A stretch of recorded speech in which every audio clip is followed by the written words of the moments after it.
Okay, we're here at Guitar Center. Racks and racks of these weighted 88-note controllers. That's what we're looking at today. And I'm just going to play each one of them and give you some thoughts on how the action is, how it feels to play it, and what I think of the sound out of the box, because it's just all coming out of little bitty speakers, usually on the underside or the back of the keyboard. First up is a Casio CS100. $300 for this. I used to have a Casio keyboard and it had a real kind of a Cadillac action on it. Very luxurious, very heavily weighted, but a little slow to return the keys. But I enjoyed using it. It was very consistent and predictable to play it, but it was actually a little too heavy. The sound was okay, but I was only using it as a weighted controller. So I'm going to play a little bit.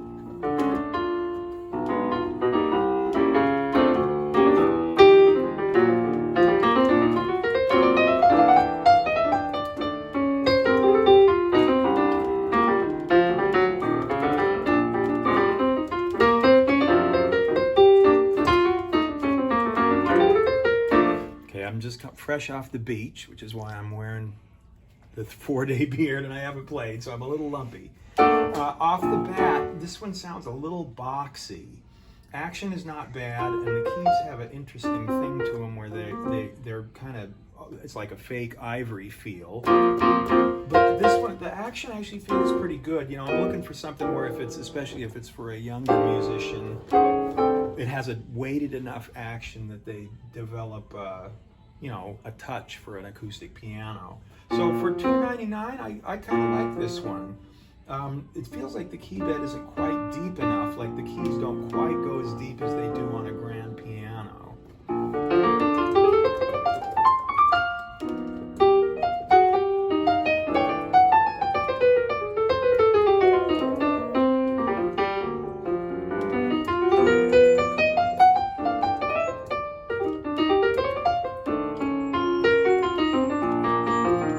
I would say with this one, let me see if I can get a different piano up.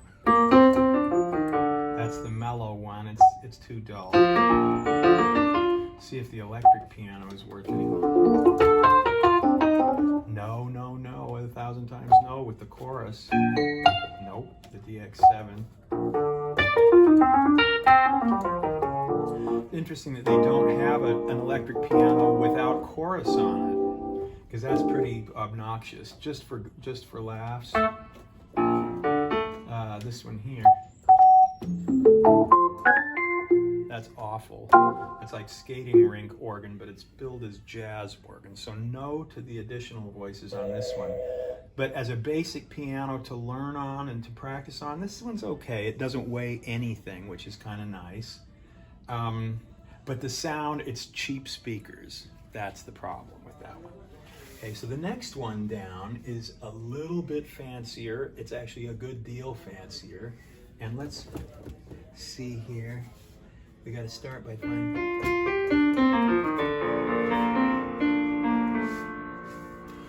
None of these have a sustain pedal on them, so I'm just kind of, if I sound a little staccato, I can't quite see what's up here. Okay. So grand piano.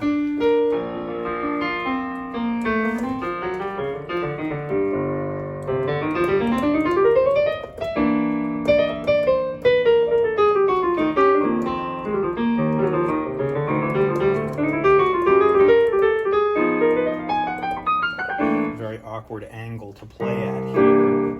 This one does have a richer sound than the other one. You know, it's too bad they don't have a sustain pedal plugged into these, because what the sustain pedal does when you hit it is an important factor. This is a Casio CS350, and it's, you know, it's got an LED display on it and so forth.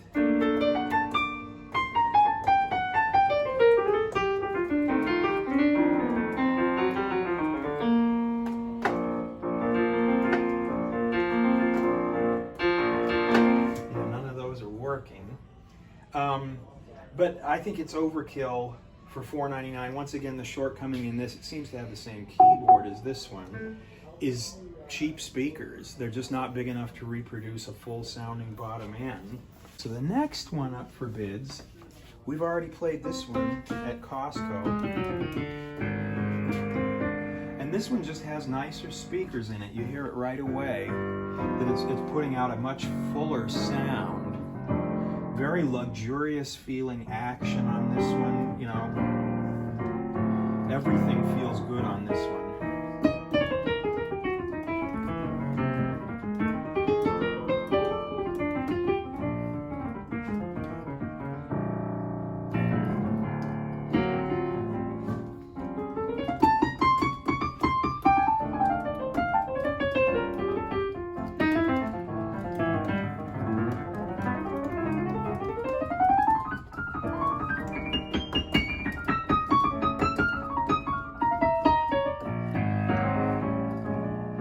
That's a nice keyboard.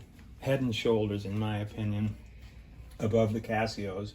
It's a combination of a better action, fuller sounding samples, and much nicer speakers.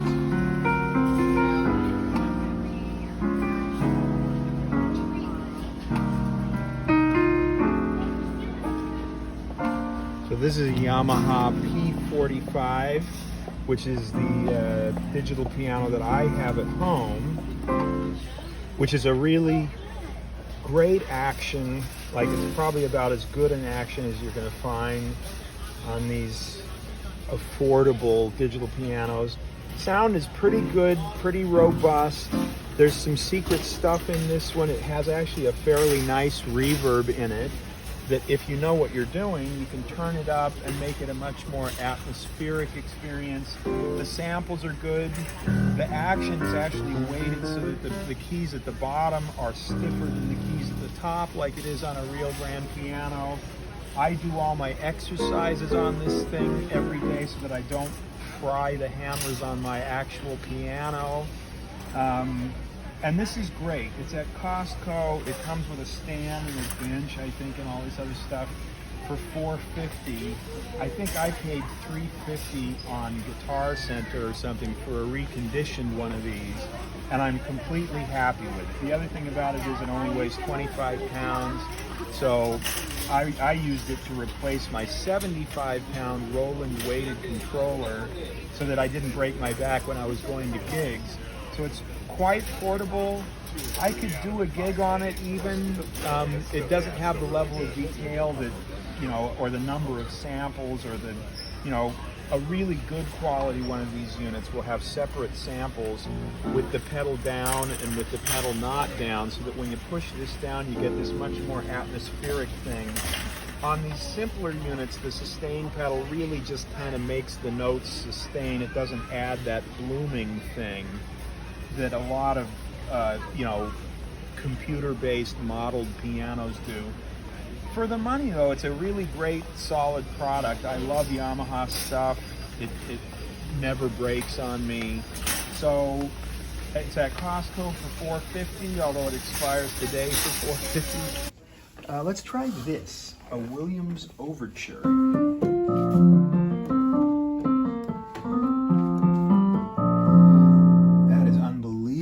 Muffly sounding. This is the bright piano, and there's some kind of tremolo effect on it. How very weird. We don't want the variation button on. There we go. But there's a chorus on it now. Oh, it's layered. So here's just their basic grand piano. Interestingly enough, the sustain pedal isn't working on this. Maybe there's a chord that comes up from the stand.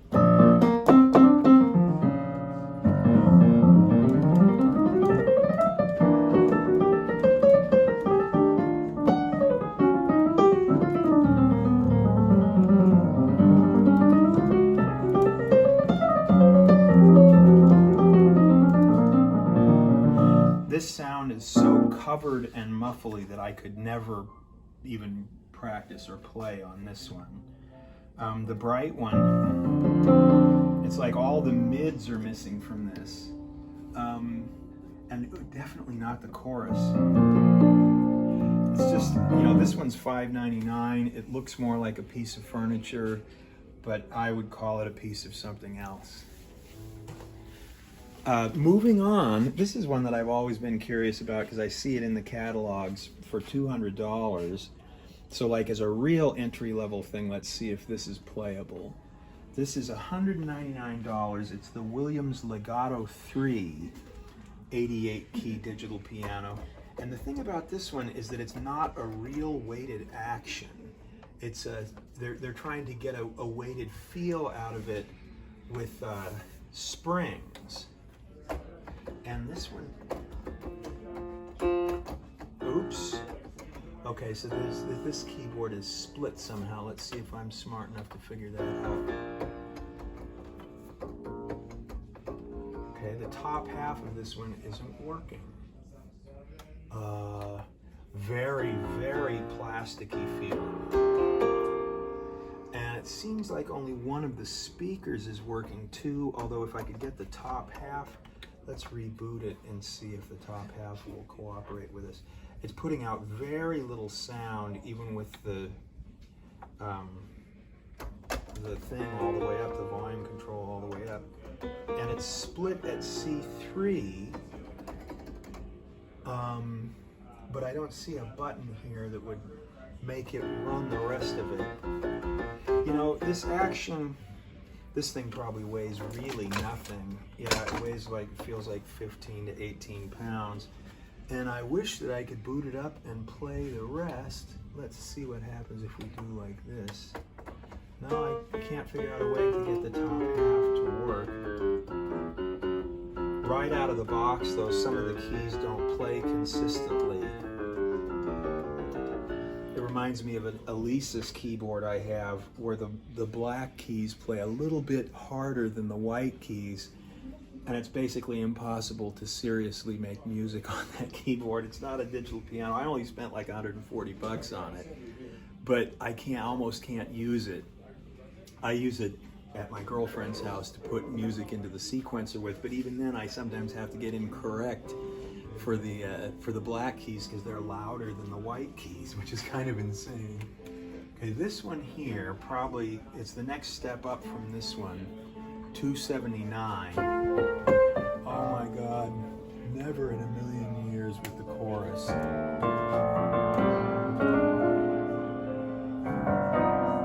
Okay, this is actually not bad. Pretty full sound, okay action.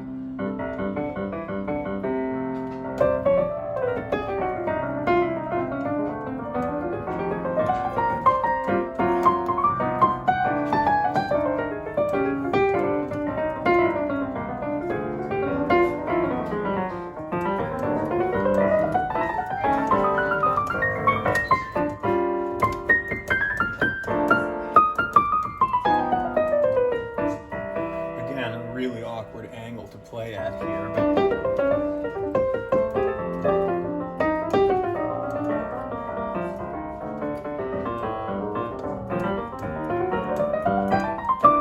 Some of these keys seem like they're already pooping out a little bit, that they don't release as fast as others. On a tone basis though, this is probably after the Yamaha P45 over there. This is the most pleasing sound. I think it just has bigger speakers. It's a bigger unit than the Casios are. So I think it might have better, just bigger speakers in it because it's putting out a fuller bottom end. So, and at $279.99, that's a pretty good deal. Again, pretty plasticky with these things and whatever, but who cares? What really matters is how the action feels.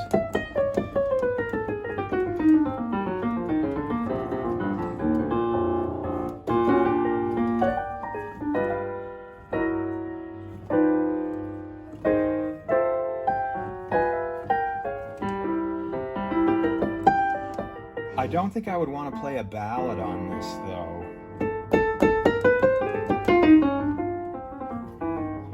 The dynamic range isn't really high enough and it's a little bit inconsistent.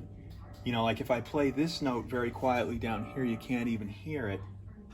I guess that there's, if you play really softly, you get an unbelievably soft note, but then it jumps too quickly to the next louder note. So it's a pretty jumpy feeling action. You know, if you're playing everything loud, like I was when I was kind of playing my bebop tune there, then it's okay. But if you're trying to play a ballad on it,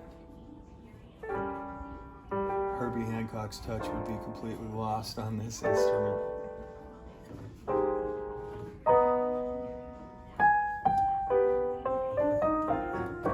Yeah, the action is too jumpy on this one, really. You know, I always tell people if you want to get your kid to really fall in love with playing the piano, get a piano. But if you're trying to give them something that's good to work out on, and you know, a good musical instrument that's a good substitute for a real piano, that Yamaha P45 is probably the nicest instrument. Okay, this is a Yamaha YPG 535. It's very similar to one that's at my son's middle school, and it actually has a lot of voices in it, many of which are really quite usable. There's a great electric bass in this, and you can split the keyboard up, and it has a zillion additional features. If you can zoom in here and just look at all the little labels and secret stuff you can do. I can see there's a metronome. There's a little icon of somebody snapping their fingers. There's all kinds of different stuff. It's again a spring-loaded weighted action rather than a real weighted action. But it's at least it's more resistant than a synthesizer action. But if you learned on this and then went to play a real acoustic piano, you'd be in for a bit of a rude shock, because it's not nearly as stiff as an actual piano is. But let's see how it plays. This one has a sustain pedal plugged in, which is great.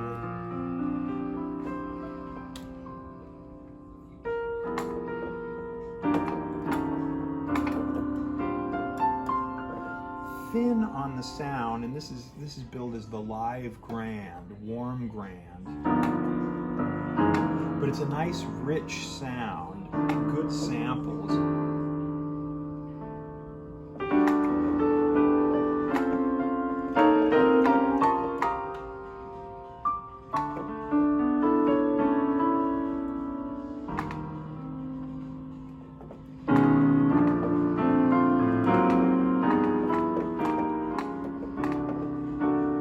It's kind of a pleasure to play this one.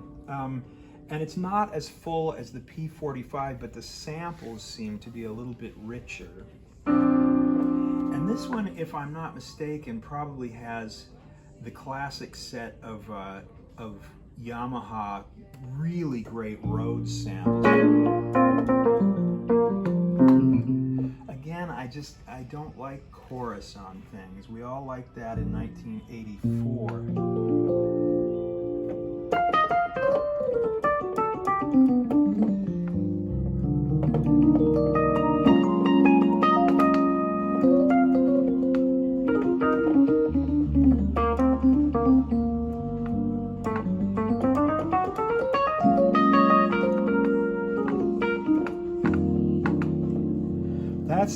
Again, I wish I could get rid of the chorus. There might be a way to do it, but even with the chorus on, that's a pretty good piano. You know, it's a little bit of a George Duke sound, and of course, you gotta love George Duke for everything. This is funny. They have the original CP80, which was the first kind of portable. Man, everything has.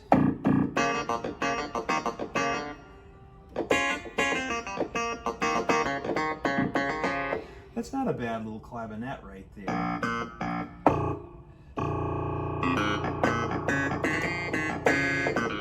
Too nasal on that one. Again, that's supposed to be a jazz organ, but it sounds like a skating rink organ.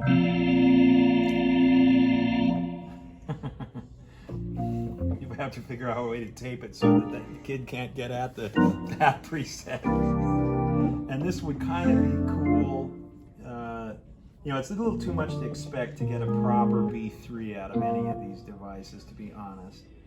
But check out the bass if it's in the same spot. No, not good guitars. But there's a big full bass in this.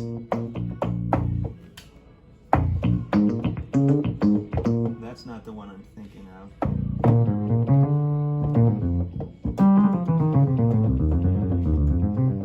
Not great either.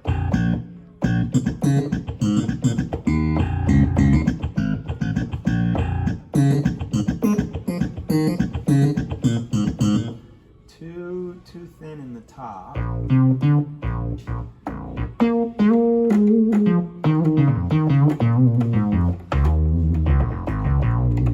And not really a great voice there. Cheese. So, but there's a lot of usable voices in this besides the pianos. But you know, if we're really looking at this as a piano, this isn't bad, and it has a bunch of other stuff in it. It has auto accompaniment and things like that that are probably pretty fun to work with. Again, with this action though, you're in for a little bit of a surprise when you go to a real piano. Now the last thing we'll look at is this little guy, the 61 key portable piano. Let's see if it'll turn on. It does. Very thin on the sound.